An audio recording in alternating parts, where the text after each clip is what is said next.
Today I'm going to show you how to make a quick and easy cheesy turkey hamburger helper that the kids are going to love. The first thing you're going to do is brown your meat, and I'm using ground turkey, but you can also use ground beef.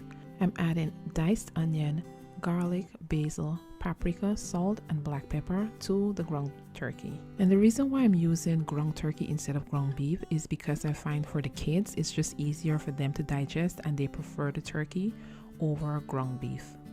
And I'm just going to stir it all together, and I found it to be a little bit dry, so I added a little bit of olive oil, and then I'm going to let this cook for another 2 to 3 minutes just until the onions begin to soften.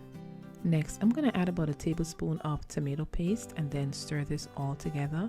If you're interested in making this recipe, I will have the full recipe linked below in the description box, and it's going to lead you over to my site jehancancook.com, where I have a ton of other recipes as well. And once I've mixed in the tomato paste, I let that cook for a few minutes before adding chicken broth and milk. Now I'm just using 2% milk. This is what we have on hand.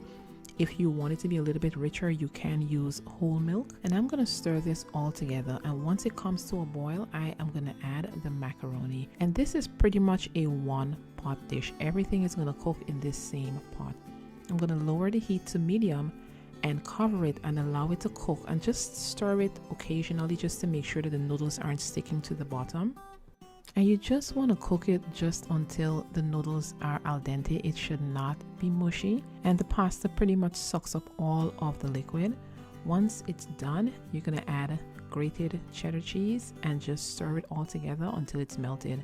Now as it cools, the sauce will thicken up, and it is going to be so good. This is great for a weeknight dinner, and you can serve it with a vegetable on the side. And that's it, guys. Give me a thumbs up if you enjoyed this video, and I'll see you in the next one.